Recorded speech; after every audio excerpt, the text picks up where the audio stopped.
Welcome. My name is Charles White, and I'm with the English department at Pellissippi State Community College in Knoxville, Tennessee. And I'm very excited to be able to welcome Ravi Howard as the second of our readers in our James Agee online reading series. Today, he'll be reading from his second novel, Driving the King, as well as talking about the use of voice in fiction. I hope you enjoy it, and I look forward to the next and our last reading this fall, which will be Jim Minnick. Thank you. As part of I want to thank Professor Charles Dodd White and Pellissippi State for the invitation to speak as part of the James Agee reading series. Also, I want to congratulate Professor White on the upcoming publication of A Year Without Months. I appreciate the writers who are able to teach and to plan programs like this one and to also publish. So congratulations to him on wearing many hats and doing so successfully.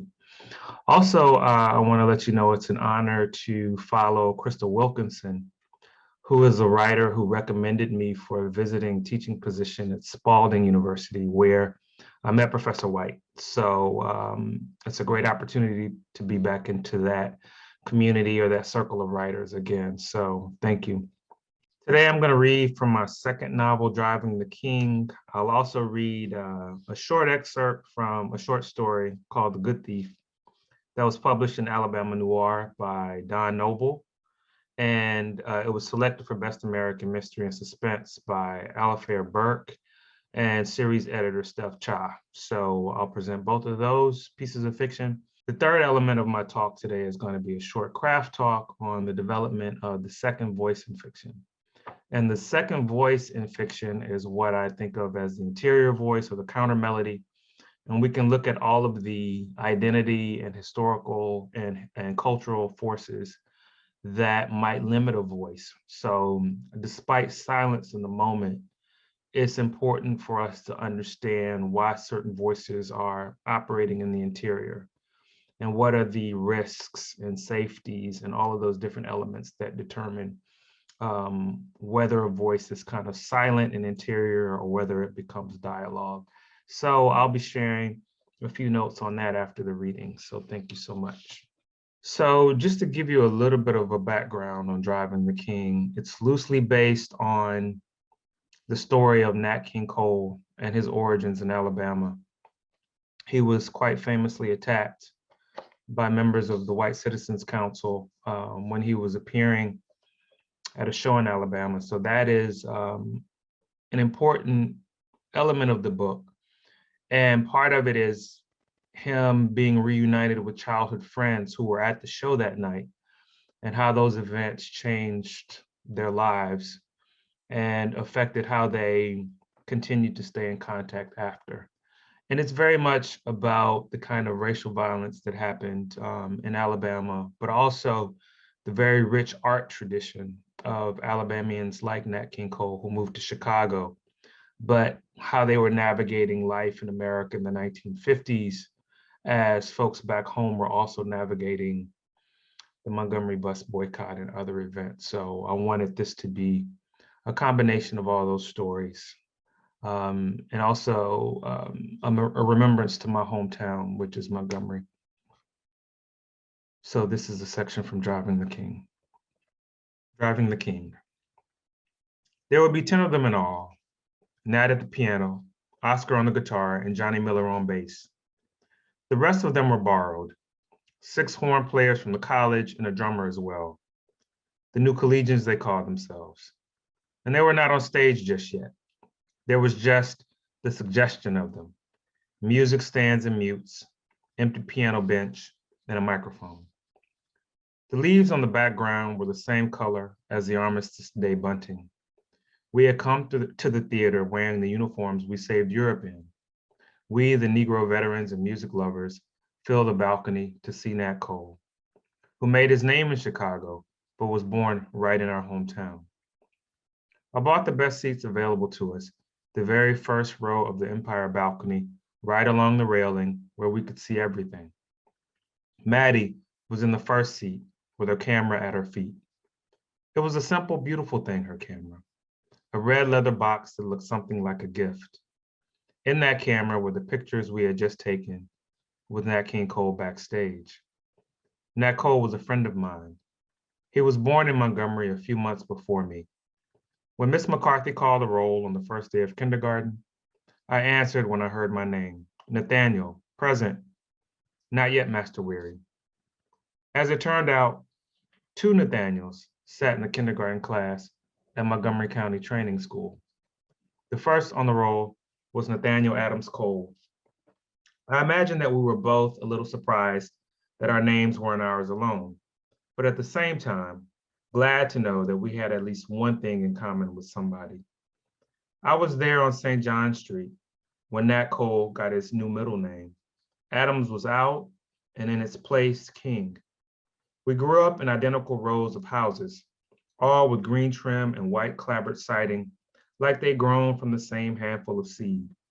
Nat Cole lived on the end of the block, next to the lot we turned into our playground. Sometimes he played with us, and sometimes he stayed home, practicing on that front room piano with the door and windows open.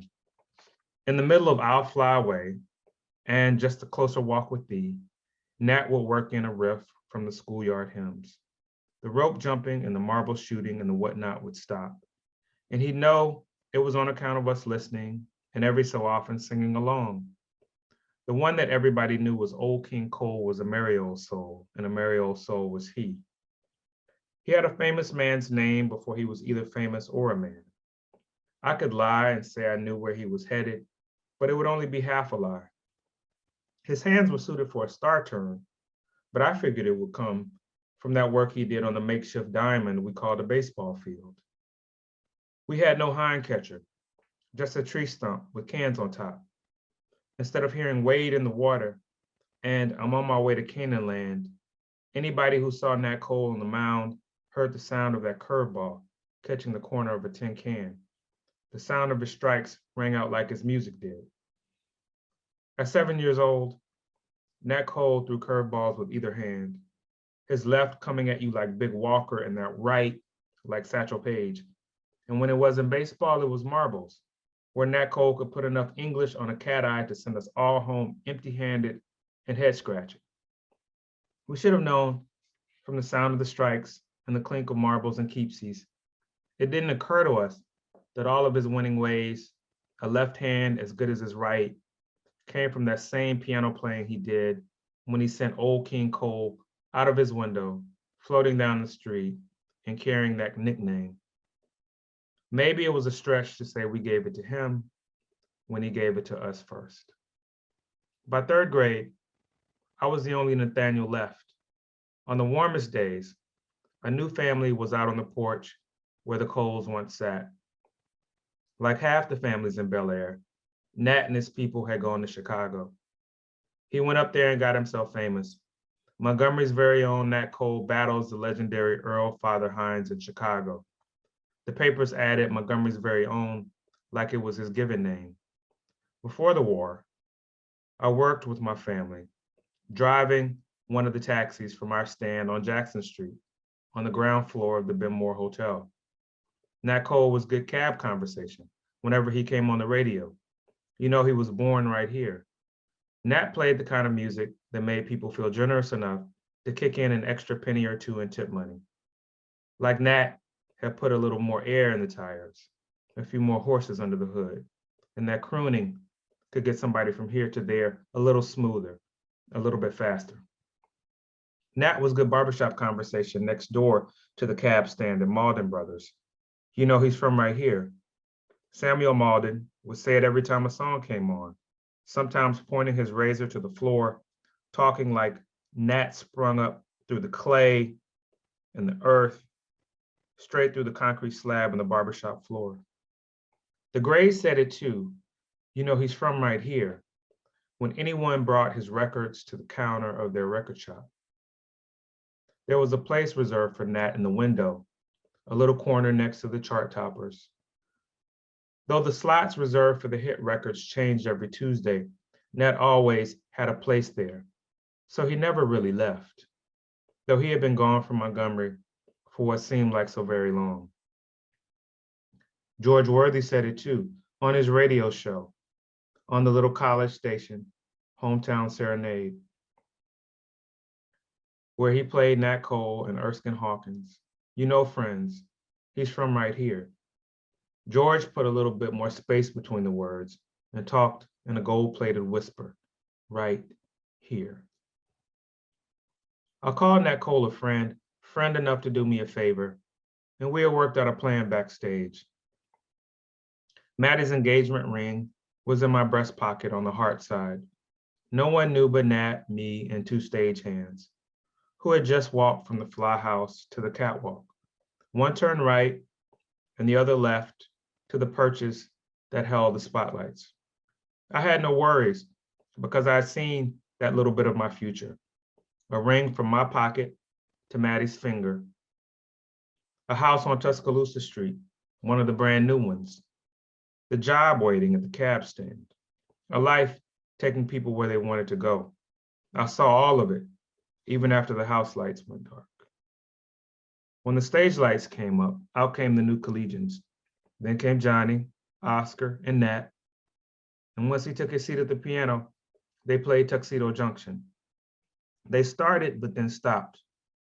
And one of the spotlights left the stage and swung around to me. Nat leaned into the microphone. Good evening, Montgomery. An old friend has something he'd like to say. I would like to say here, love to say here, that the rest happened just as I had seen it.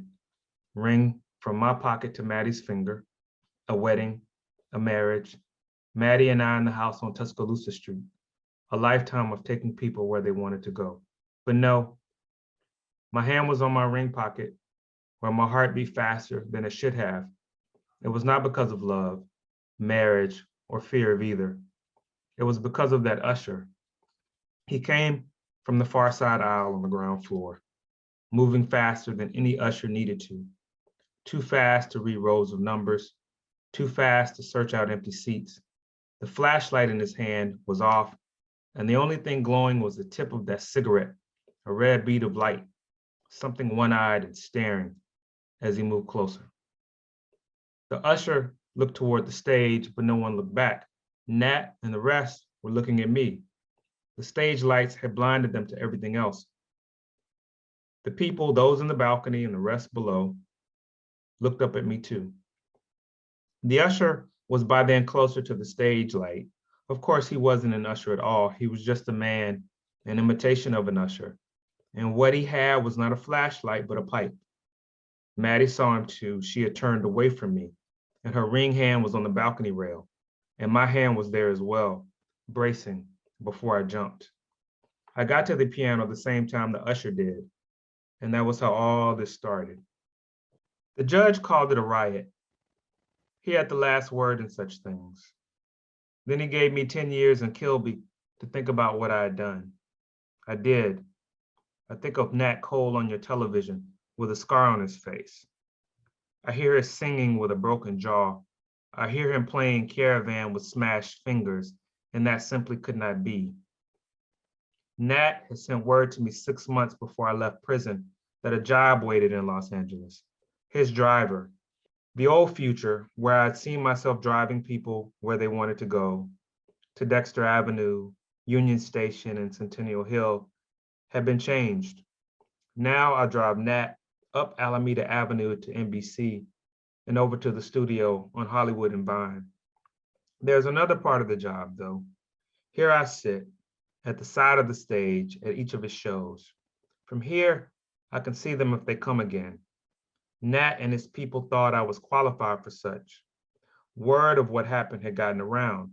Some people say I beat that man with a trumpet, and I've heard that I beat him with a tenor sax, and neither is true. I beat him with the microphone. But if I had used a horn, it would have been a trombone, not a slide, but a valve. But I don't correct folks. Nat told me that there was no sense in correcting a legend. So I'll go along with it. I will on occasion go back in time and beat that man with a French horn or a piccolo trumpet. I've beaten him with every instrument of the brass and woodwind families. When I go back to that night, I make sure that the ringing in his head is never the same twice, always a new sound. I must admit this as well. I'm paid to sit here and to keep trouble on my mind, to see it coming and to get there first, but I always take a look at the balcony seats before the show begins to see who's in Maddie's seat tonight. It sends me back. And when I drive Nat along Sunset and Highland, I think also of Dexter Avenue and Centennial Hill and the various ways that take me over there to all that could have been. Thank you. The second piece I'm going to read is from The Best American Mystery and Suspense, my story, The Good Thief. This is an excerpt.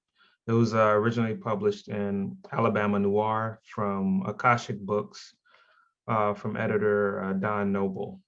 So just the first 2 pages of that. This recently came out this month, actually, October. So The Good Thief. For his final meal, all Thomas Elijah Raymond asked for was the cake, the one he remembered from Rachel's luncheonette in Phoenix City. Prison rules would not allow food brought in from the outside, safety concerns. So if Rachel Walker said yes, she would have to come to Holman on the day of the execution and make it there. How to feel about such a thing? Reluctant, but somehow compelled. When the day arrived, the warden's assistant greeted Rachel and escorted her to the kitchen. She could now match her face to the familiar voice she'd heard so many times over the phone in the few weeks before. Mrs. Walker, the warden will be here in just a minute. Can I get you anything in the meantime? Francine asked. No, thank you. I believe I'm fine.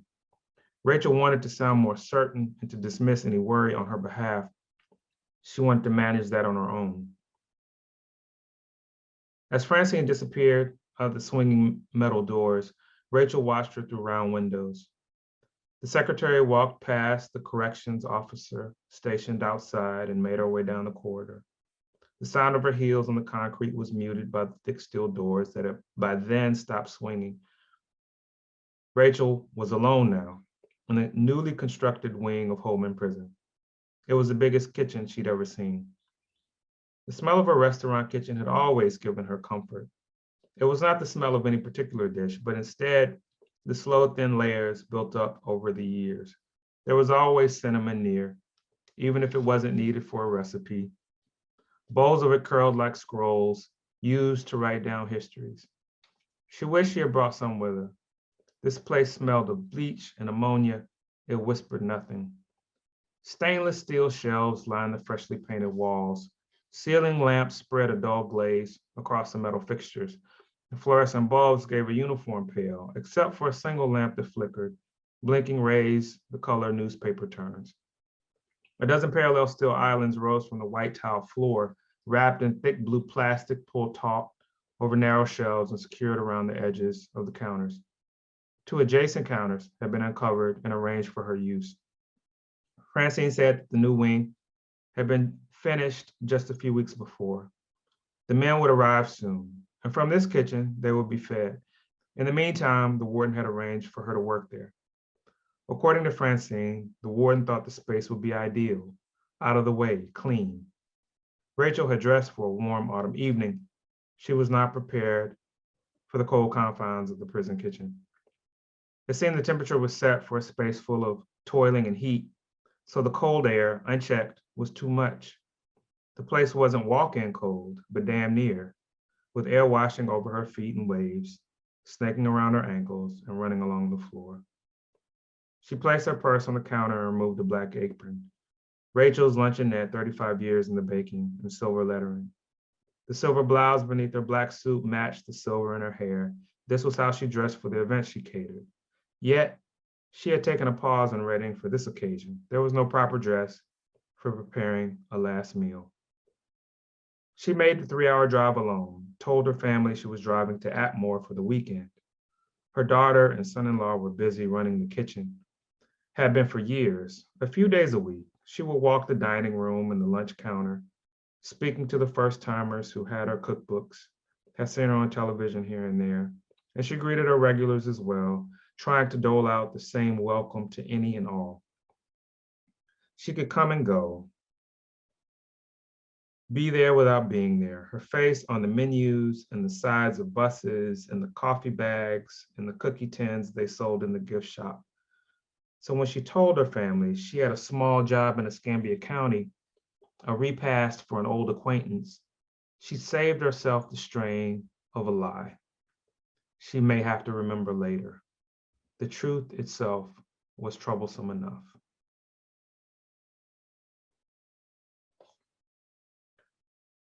So thank you. That was a brief section, the first couple of pages from The Good Thief. So on both of the pieces I read for you, and I guess in my writing in general, really thinking about what can be said and how from many of the main characters, because I want to think about how historical circumstances have created that well of what cannot be shared or what has to be shared quite carefully. So then I write as I'm thinking about a term I heard in a speech or in a talk by the poet and essayist, memoirist Camille Dungy, talking about multivocality in writing. And so I've been interested in that concept, especially as it relates to historical fiction, and how we have a dividing line between what's expressed and what's kind of held in our interior spaces. And one, I guess, term I heard for it was the second voice. I saw people talking about in music, and I'm not as well versed in music as some of you may be, but the idea of how voices aren't necessarily in harmony, but there can be what might be called the counter melody or the second voice. So just we can think about how we're developing that voice, especially that voice that might be operating within a scene with the primary speaking voice. How does history affect this voice? How does labor? What can one say on the job? What can one say to parents? How all those different voices are limited for various reasons. So it does really define how we create narration. So what is the voice moving through narration?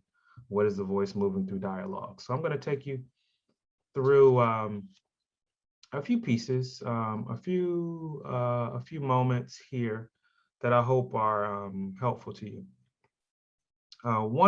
So this is just the idea of the second voice, how identity, history, and culture shape interior narration. Some of the main points I'm going to hit on are the time and season of the interior voice. How that we can look at the way that we've set up time and setting kind of in a piece and know because of where someone is kind of in their life or in their day and kind of the season, what language or what voice is available to them in that moment. So I think about that, especially in terms of Black Southernness, especially when we're writing about the Jim Crow South, writing about the threat of racial violence. So all of these are also parts of content and identity, but they're very much craft points that determine when people speak and how. So let's think about that time and season of the interior voice is one of the main points I want to talk about. And second, the biases against Black Southern interior voices. I think you'll see in voices of, I've been introduced through people like, Crystal Wilkinson, the Appalachian writers. And so the idea of what is also the Southern voice, the Mountain South, the Coastal South, all of these different voices that might be dismissed in some forms of commentary because people don't really understand kind of a rich kind of vernacular interiority, be it through our music, be it through writing or art. So I think part of it is pushing back against those biases when we create an interior voice. So our work isn't really dealing with trying to explain our characters. It's more so about how our characters are coping with their interior voices. So that's the second point. The third is kind of a sense of the ratio of private contemplation and public action. So thinking about sometimes when you're writing, does it feel deeply interior that nothing is really happening in the real time kind of moment of the story or the writing? So we want to think about those differences of how we have a really rich interior where there's a lot going on, but how do we also have a sense of action and versus in both what is happening in the interior and also like the public action? And what are those, decision-making processes when is someone kind of silent and still and maybe making themselves small in certain situations, but we see kind of the fullness of them, of that character in their interior lives. And last point, I guess I wanted maybe a more uplifting note, but the ancestral nature of the interior and how writers like Lucille Clifton and Toni Morrison talk about that. So how that is something that really drives what the sense of interior is. And this term, voices gathering in the bones, is a term from Lucille Clifton. Also, interestingly, that was in a book called Generations that Toni Morrison edited when she was Lucille Clifton's editor. So I want almost, that kind of ancestral conversation that they had as writer and editor, and we can see how it's working through our work here. So, okay, I'll just take you through four of the main points that I'll hit on very quickly with the slides that I have. We have 6 slides in all, so just some good key points for you that I want you to take away.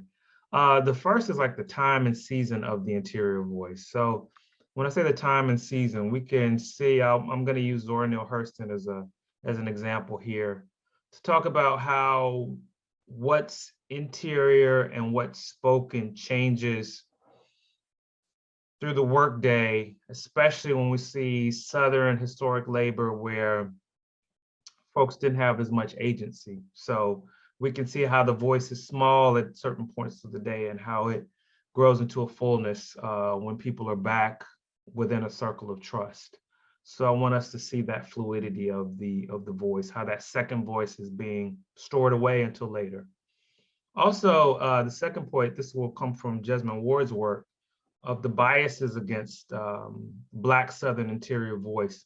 And many of you who are reading, who are listening, also are writing about the Mountain South, of Appalachian writers, of Afro-Latin writers, of all of those traditions that might be minimized or stereotyped, and people outside of the tradition might diminish the voice or think less of the voice or not see the fullness of it. So how you deal with those biases, I think there's a really good note from Jesmyn Ward about what that means. So we'll look at that. Also, the ratio of kind of private contemplation to public action. So we can think about what it means to write a piece that has more silence and stillness, but also to think about why that ratio might tilt toward that silence and stillness. So that's, I think, a common question for writers: how much public action, public discourse, public expression is in your work? So how do we move the story forward, but we still have so much of the personality and the voice of the character in reserve? I think the final note will be a note from Toni Morrison and Lucille Clifton that really deals with the ancestral interior and Lucille Clifton's terminology of a voice gathering in my bones. So those are a few of the points we'll go through today. So let's start.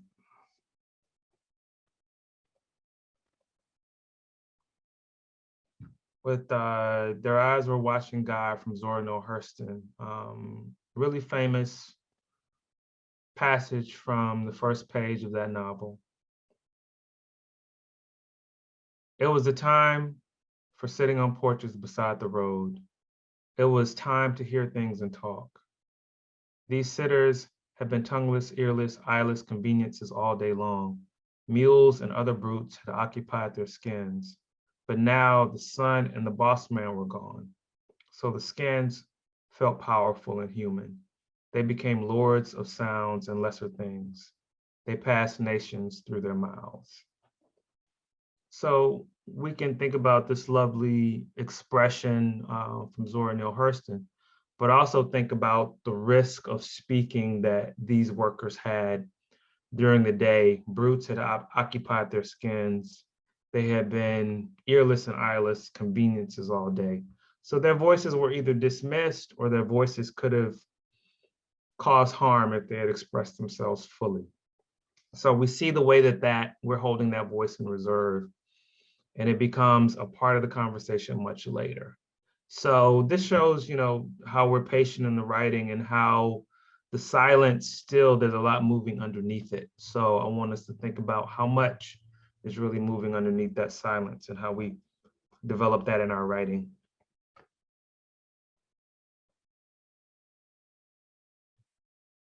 So let's think about this. I came across this from Jesmyn Ward. I think it was in an interview she did in The Guardian. And she says, when I worked on Salvage the Bones, I would get feedback that the difference was too wide between the character's speech, where I'm using dialect or colloquial language, and their thoughts, which are smart and complicated. But that's something I learned from Faulkner. In Faulkner's work, people speak one way, but then they're allowed to have interior lives expressed with $10 words because those are the words that best represent a person's rich, complicated emotions. I thought this was really important and striking to me when I read it, because we have this idea of the vernacular being high craft, lots of history, lots of particular shaping and how people have a complexity in the stories they tell, the music they listen to, the way that they have lived. So we want to make sure, and I think this translates to writing about music, writing about food, writing about history, what's kind of in the canon and what's not. So I think it's fascinating to see how this true Black Southern interior or all kind of vernacular interiors working. And it's not really about the outside judgment of it. It's about what is true to that self. So that is really important to the interior voices. They are radiating outward as opposed to something that is really kind of designed for an audience. So it's not a translation. It is a translation of the self. And that is really kind of the truth of it. So I think, Jesmyn Ward's idea of a person's rich, complicated emotions are there. And so we want to always keep that centered when we're thinking about this second voice. The first voice might be the only thing available to some of those characters to say might be yes, sir, or no, sir, yes, ma'am, no, ma'am, because of their situations, because of the risk of honesty. They don't owe everybody their honesty, but we as readers sometimes have the benefit of those treasures that we find in the interior. I wanted to also, coming to the note about what is really kind of the ratio of what is said publicly versus what's in the interior, or how careful your characters sometimes have to be when they're moving through the world. This is from the novel Dancing in the Dark by Caryl Phillips. It's about a vaudeville act. They performed in blackface a lot, Williams and Walker. And in the Williams and Walker group, they took off the blackface at one point after being highly successful. And they received a lot of negative feedback, a lot of backlash against critics who said, what are you doing? How are you kind of getting really above who you should be as an artist? You should be limited to this blackface expression. And Ida Walker, who was also in the group, wrote this response to what would have been a New York Times critic. And this is early 20th century, probably 1905, 1906, if I'm not mistaken. And in it, she writes this, and I was really taken by this quote in the book. There are 10,000 things we must think of every time we make a step, and I am not sure that the public is fully aware of the limitations which other persons have made on us. So I like to, as a writer, think about that ratio. Every time, there are 10,000 things we must think of every time we make a step. Let's translate that to language. What happens when the language is fraught? What happens in tense situations, or when those limitations are on the voice? What kind of filtering does one have to do with the voice? We see it as readers in the interior, but then we see the little fraction of the voice that actually comes out. So I want us to think, and we have to always be mindful of why that is. We don't want to have characters who are quiet for the sake of being quiet, or silent so they can just observe and tell the story, but we have to kind of think about how that voice is operating underneath that silence. So these ratios become important, especially in this way, that this was an artist who had an expression. They were really kind of finding their true selves on the stage. The public did not allow it. So they dealt with this backlash, and this was the response. 10,000 things we must think of every time we make a step. So I think that also lends itself to our conversation about dialogue. And this was a quote from Lucille Clifton. I look at my husband and our 6 children, and I feel Dahomey women gathering in my bones. Generations is, it was a book that was edited. It's a memoir in verse by Lucille Clifton, edited by Toni Morrison. Was kind of hard to find for a while, but has recently been re-released, so it's really a treasure. But a lot of it is remembering family members who was born free in Africa and then enslaved, and kind of collecting that and how those voices passed down. So this book was very much a collection to those voices. And this quote came in a conversation that Lucille Clifton had with a woman with, it was a white woman with the last name of Clifton's family. So clearly Clifton's family had been enslaved on this family's property. And she did not know, when Lucille Clifton called and saw an ad in the paper, the woman was looking for, she was the last surviving member of the family, but she was looking for information on descendants. Lucille Clifton answered that call.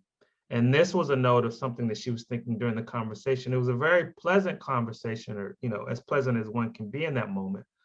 But this is what Lucille Clifton was saying kind of in the moments before the woman realized that this was a Black descendant of an enslaved family who was talking to her. But I love to think about this with respect to that ancestral, that generational voice that people are holding within. So it's not just them, but we also see a voice as an heirloom, a voice as an archive. So what we're saying is we're speaking about memories that we didn't experience, but they were told stories of family. So we're speaking of them as if we were there. So there is, I think, a timeless ancestral feeling here. So I wanted to really show this slide because I really felt that connection between Clifton and her editor, Toni Morrison, who, fascinating to think about, you know, these pages as drafts passed over Toni Morrison's desk. And I wanted to leave you kind of in that spirit, just to read a couple of pages from, it's a little bit too long for a single slide, but I did give you a couple of notes here, and this is what I'm going to end with. But in Toni Morrison's reckoning of the ancestral voice. So I added to this slide, the final one, just a few notes from Toni Morrison, but I will read this section in its entirety, because I think it really encapsulates some of the ideas about all that comes through our reading of the interior lives of others, and how we're influenced from our particular culture, our family lives, what we read, what we value, to really get that richness and complexity into the way that we develop the interior lives. So I'm going to just read this section from Toni Morrison's essay, The Site of Memory. I can't tell you how I felt when my father died, but I was able to write Song of Solomon and imagine not him and not his specific interior life, but the world that he inhabited and the private or interior life of the people in it. And I can't tell you how I felt reading to my grandmother while she was turning over and over in her bed, because she was dying and she was not comfortable. But I could try to reconstruct the world that she lived in. And I have suspected more often than not that I know more than she did, that I know more than my grandfather and my great grandmother did. But I also know that I'm no wiser than they were. And whenever I've tried earnestly to diminish their vision and prove to myself that I know more, and when I have tried to speculate on their interior life and match it up with my own, I have been overwhelmed every time by the richness of theirs compared to my own. Like Frederick Douglass talking about his grandmother, and James Baldwin talking about his father, and Simone de Beauvoir talking about her mother. These people are my access to me. They are my entrance into my own interior life, which is why the images that float around them, the remains, so to speak, at the archaeological site, surface first. And they surface so vividly and so compellingly that I acknowledge them as my route to a reconstruction of a world, to an exploration of an interior life that was not written, and to the revelation of a kind of truth. So I wanted to just leave you with that idea of a kind of truth, which is essentially what we're doing with the fiction. Taking the history available to us, also taking that history that wasn't recorded from the culture, those things that we've gathered or we start to feel in certain kind of ways. And just to put that voice to work in our fiction so we can hear it and see it on the page. So thank you again to Professor Charles Dodd White for the invitation to speak as part of the James Agee series. Thank you all for watching, and please continue to support Pellissippi and this important work to engage writers, both in Knoxville and with your virtual community here. Thank you so much.